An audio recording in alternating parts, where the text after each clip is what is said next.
Good morning, everyone, or maybe good evening. First of all, I'd like to thank the organizers for having invited me to discuss with you about the open source tools for actigraphy analysis. So let's now proceed. I'll try to be on time, I promise. Thanks to yesterday's speakers, we know that I don't have to introduce actigraphy again. It's the ambulatory monitoring of locomotor activity over time. And let me just stress that it's a nice tool, I think, that is really complementary to all the tools that we have available in our lab, in a sense that it can probe rhythms of life or absence of rhythms at different scales. And those scales are really, really, really far apart. It can go from circadian rhythmicity, if you want, all the way down to the circadian rhythms. And I think it's really one of the unique features of actigraphy, and it makes it really an appealing technique. So now, when I crafted the talk, I wanted to heavily jump on high-level metrics and tools that could provide those. And I realized that we might want to step back a little bit and discuss the acquisition step that we need to do before the analysis, because it has evolved a little bit about the last years with the different devices that we have available. And so if we discuss about the pipeline, so we set up the device, and then what we have to do is that we have to extract it, because it's most likely encoded in a binary format on the device. And then there is some steps involving signal preprocessing, that is hopefully calibration and then filtering, and also the integration of this data. So all these things might be done internally by the device or by the software that you use to extract the data. But anyway, so at the end of the day, what you have is most likely a text file with aggregated data that we call activity counts. And if you plot them, this is what it looks like. And then you're good to go for the analysis. And this is what is usually done with devices like MotionWatch from Chementech, or the Active Spectrum from Esperonics, and many others that we are using in our labs. But there is now, with new devices that you see on the screen, is that there is another way to do it, is that you can hijack a little bit this kind of pipeline, and then you can extract the data directly.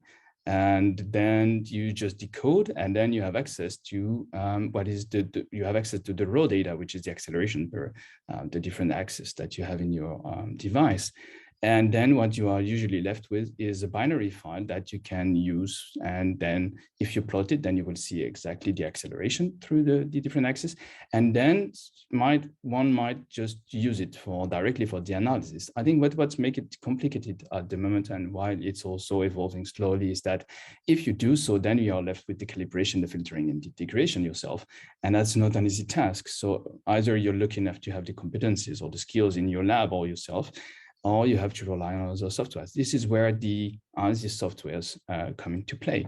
And for the devices, this is exactly, if you use the GeneActive or the AX3, or even the actigraph, this GTX device from actigraph, this is exactly what you can do. Then you can have access to the binary data, and then you can go on with the analysis.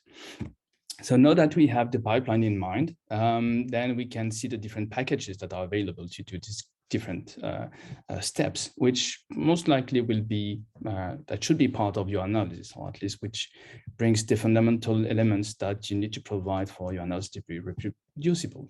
So there is the Biobank Accelerator Analysis package. There is the GGIR package that is also available. There is also the Open Movement GUI that is developed for the iX3 and iX6 device. There is the PAMPro, that is physical activity monitor processing, I think. And there is also SleepEye, which is a package that is available. There is EmpireCT, ACT-Man. There is Pythography that has been developed by our lab. So just a disclaimer that I'm one of the developers of that package. And also there is a recent package that has been published, which is DB Sleep, which is for deep phenotype sleep. And there are many, many more that I probably don't know. So don't feel offended if your software is not listed here. It's just a selective view of what I know. And if you want me to be aware of new don't hesitate to reach out. So just also something that might be interesting to see is that there are multiple languages that have been used, but not so many. It's mainly Python and R packages that are used at the moment to develop these kind of packages. Now that we have seen all the tools that are available, let's dive a little bit into more details of what we can do. And then I will focus also first on the tools that allows you to focus on the first pre-processing steps, or let's say the pre-analysis step. There is the Biobank Accelerator package. It has been initially developed for the UK biobank data.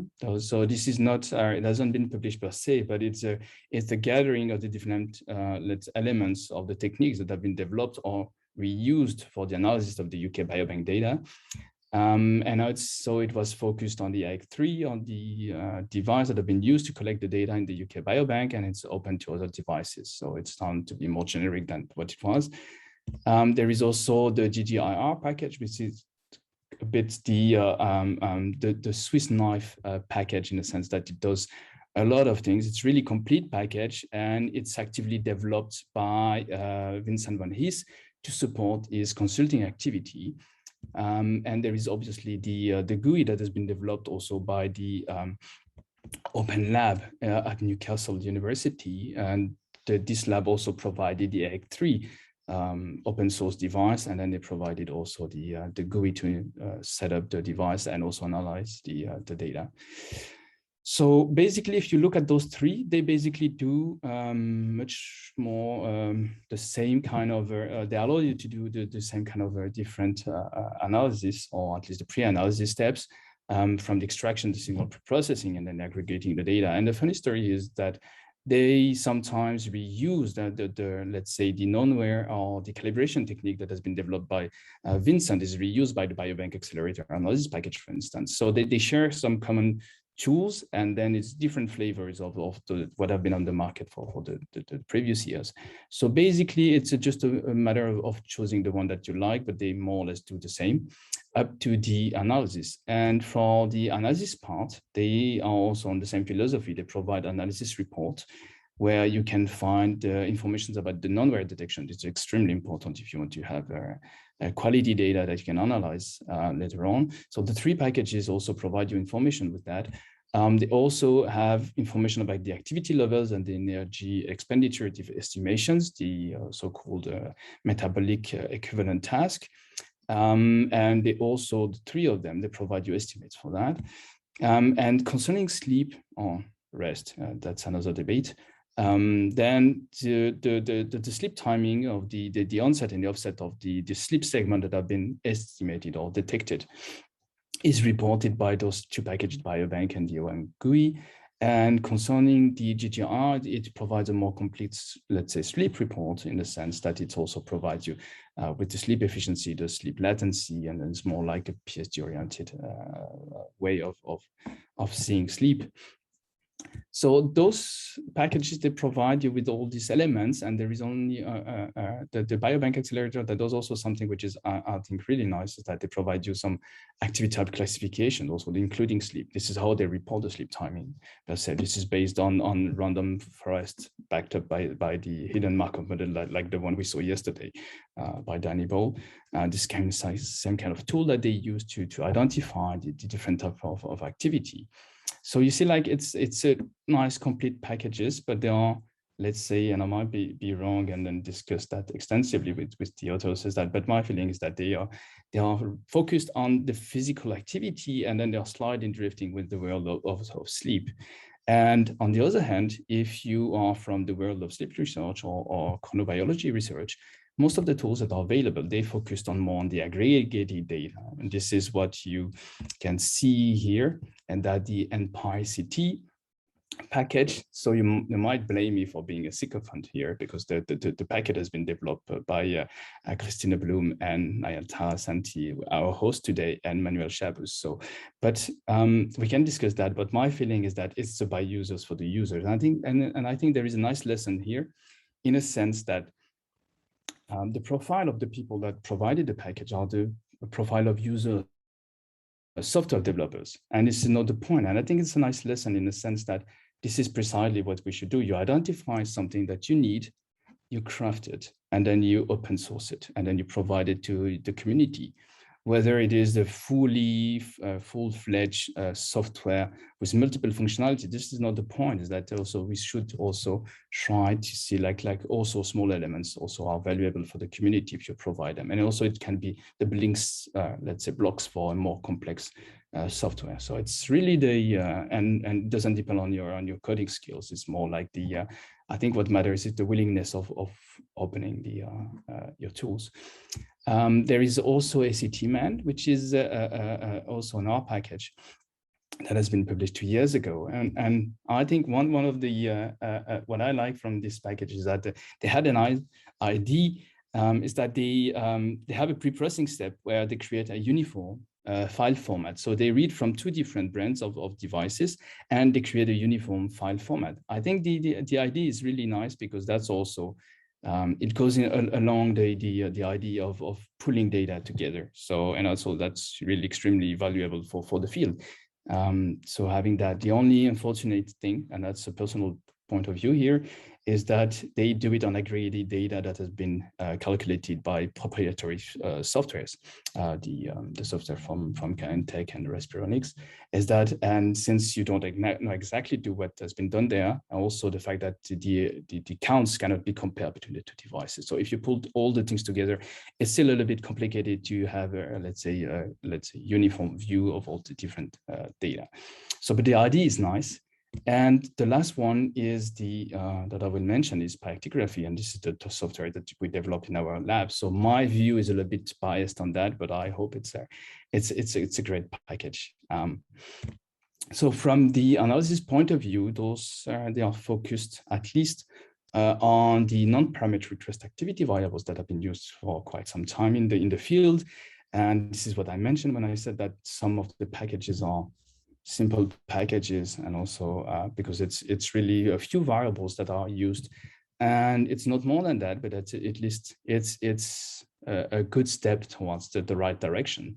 And just for the record, also, if you are interested in the intradaily stability or the intradaily stability or the intradaily variability, the ISIV, this is also provided by the GDR package.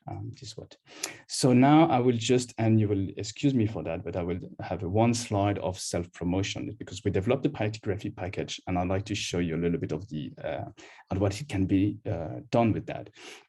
That we did quite some extensive work to go from the really reading different file formats of aggregated data. So we have 7 at the moment from ActiveWatch, the MotionWatch, the Respironics, actigraphs also. And there is also a possibility to visualize either the daily profile, the time series itself, the sleep agenda, if you have them also. There is also quite some tools to do the cleaning that when you do masking the non-work period. And the REST activity scoring algorithms that we implemented, we have also 6 of them available with different kind of flavors. So you can try them out and select the one that is best suited for your analysis. You have obviously the non-parametric methods. And if you are also interested in functional data analysis, you need to do a functional linear modeling. And this is also possible with either Fourier expansion or B-spline interpolation. So we did some quite work for that. We have some unit tests also to ensure that what we coded is the right thing. And we have some online documentation and tutorials, and that takes time to do that. So it's really, but I think it's a nice way to engage with the potential users, that you guide them through the different steps that you need to do. And then you can try and find the documentation online. What I will just briefly mention now is that I think where this package is different from what is available on the market, is that where we focused on the advanced analysis that we wanted to do with actigraphy.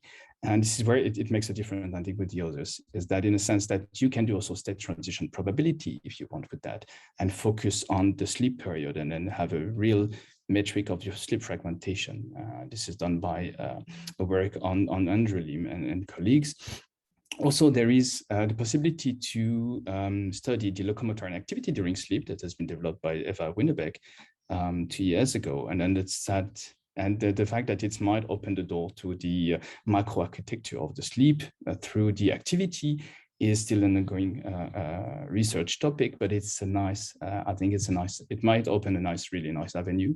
There is also decomposition techniques like the singular spectrum analysis that can allow you to distinguish the trend and circadian component of your signal, or even extract the ultradian component of your signal. This is really a nice technique. And the one that I like very much is the trend in fluctuation analysis, which is a tool that allows you to reveal the fractal nature of the regulation of the locomotor activity in humans and also in animals. So that's really quite advanced topics. And I think we need to have the tools for that, because it will also promote and foster new ideas, because if you see the tools, and then you see that you might use them for your own analysis. So those are available if you want to try them out.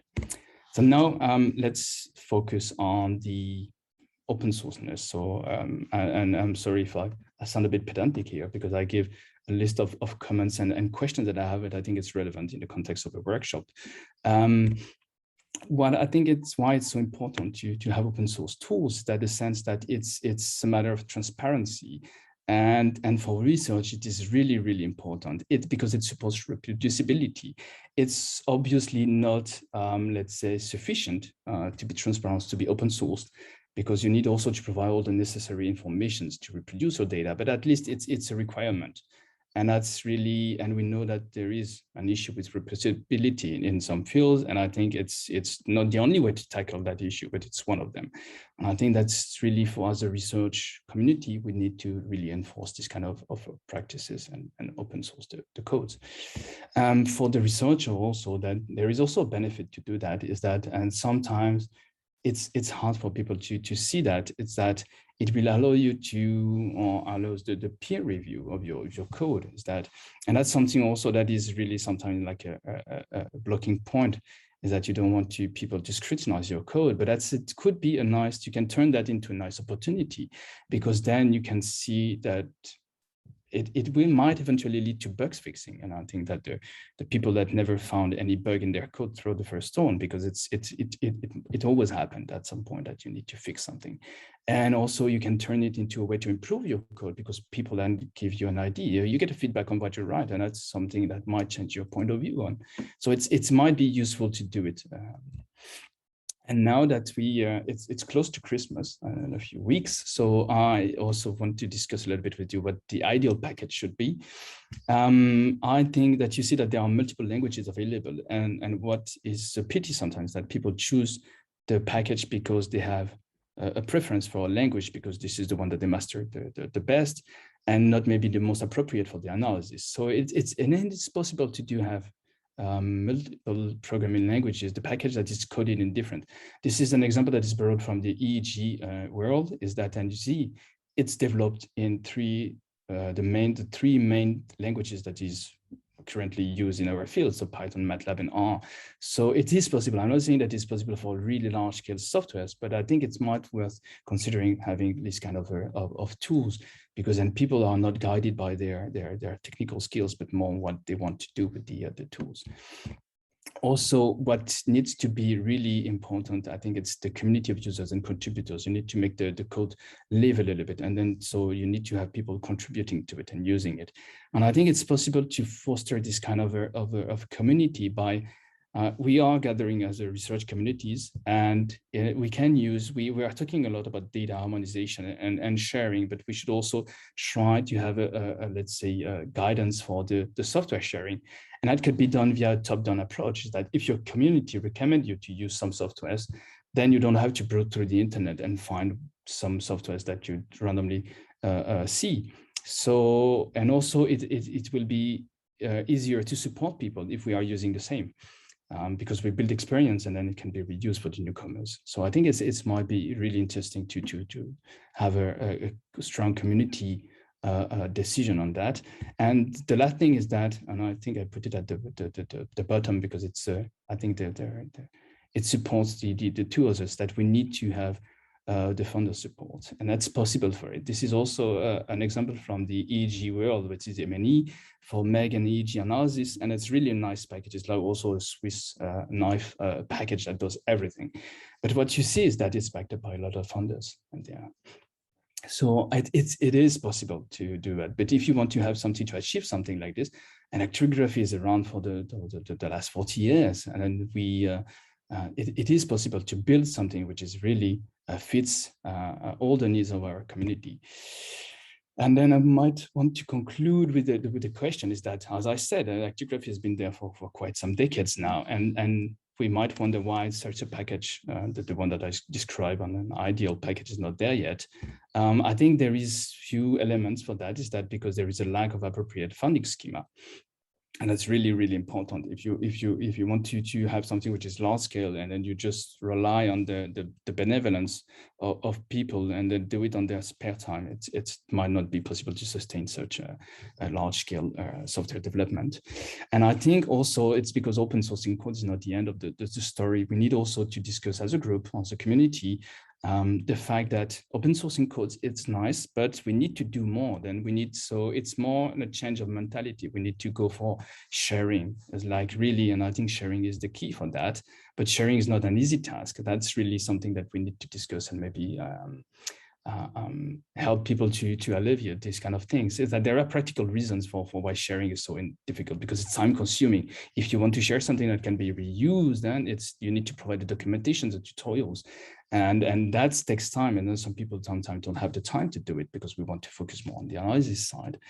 Also, there are psychological reasons for that. It's because sometimes you might think that your code is ugly. The ugly truth is that it's most certainly is. But you see, like, there are codes. This is an infamous code that is around in the internet and has been used for years in a successful game. And that code is there because it does something much faster than what you would do if you would do it or code it in a conventional way. So sometimes the questions for us is that what's the real figure of merit for researchers is that we don't want a beautiful code. We want something that fits our need, and our need is to do research. So I think it's like we need also to maybe overcome this kind of issue, like open source your code and then share it with the others, because then you might improve it. And then the key thing here is not that you have beautiful codes. It might be easier to maintain if you do it in a certain way, but I think this is really the key, is that to change the mentality that we have at the moment. So I hope I convinced you that sharing is key, and please, so now share your code, your time, and your enthusiasm. So thanks a lot. Thank you very much, Gregory, for a lovely talk. So I'm going to start with a question. This is sort of a global question that we can probably pick up later on in the panel discussion. So there is a lot of information that you provided on sharing and what the research community can do to help, with developing these tools for actigraphy. But the big part of it still remains. A lot of the users of actigraphy are clinicians, whether it's basic circadian analysis or sleep analysis. And of course, one of the things that clinicians are always focused on and is important for them is to sort of have regulatory approvals and things like that. So what are your thoughts on that? And I'm kind of conflicted on it, in the sense, how far do we as a research community take this development of tools forward? Because we do want it to be used by the research community, and we want a wider application. So in your development of this, have you thought about it, or have you come across instances where you've had to consider this? Okay, thanks for the question. Is that I'm not so sure I understand completely. You see, like I'm let's say a newcomer in the field, and I'm not so sure I understand all the bottlenecks that are at work here, because it's sometimes I come from a field also where we had, and then I realized when I changed fields is that we had we were sharing tools. And then we were, so I don't know why it doesn't happen at the moment. Like it would be, as a community, it would be so much easier to provide something that is scrutinized by many people, that has been approved by the communities. Like it's something that I don't really, I think it's also because like I said, it's the founding schema that it is a bit lacking, is that you would have people. You see, like there are, you see, at the moment, what we have in the lab is that we are collecting multiple kind of data, like MRI data, EEG data. And what I see from the field of brain imaging is that you see, like they are engaged in that directions of standardization of the data, sharing the data. And it takes a huge group of people, it takes times to do this. And also the inertia of the group is really, the community is really, really huge. So you need to gather a kind of task force that is really quite, but it's, if you consider the community as a whole, it's peanuts. It's not that many people that you need to move forwards, but if you rely on just spare time of people, also because we are in a competitive, ecosystem. So the more you work, the better. So it's how do you spare that time to do this kind of development so that you would do it and it will reduce your analysis time, although it supports analysis, but it's not, maybe it's not, it doesn't bring you as close to your publication than just focusing on your data. And so that's the, I think that's an issue at the moment. Yeah, thank you very much for your answer. And I have another question, and this is from Eva. She says, how do we get manufacturers to allow us access to the unprocessed data? That's, have you run into that? Yeah, I know. You see, like we have been in contact with people. I'm surprised. You see, like one of the packages that I mentioned is developed by people from Pfizer. I was surprised to see that. So I'm surprised that private company, but I don't know what would be the reason for that, because there is no, I don't know if there is a follow-up. It might be one time, let's say, thing. For other manufacturers that I've been discussing with, some are really open to provide information about the what they do, and also try to, let's say, have a compromise between the open source. I think at some point, again, that's the force of a community. If all the community is saying, no, I'm not using softwares that do not open source, then it's like, of course, there will remain a commercial companies. So we have to talk in terms of finance. If they can't sell device anymore because of that, and a community, we make a strong statement that we won't use a closed software devices, then the business model has to change. And then they will change, not because they are benevolent, or maybe they are, but this is not the point, is that they will see that they need to change the whole model, and then they will do, because this is how a business survives. So I think it's up to us actually to, we would engage the discussion. And if they are not up for discussion at some point, is that we won't stop using this kind of device and softwares, and period. They won't sell anymore, and then it will have to change. Sure. So thank you very much for a great talk, Gregory.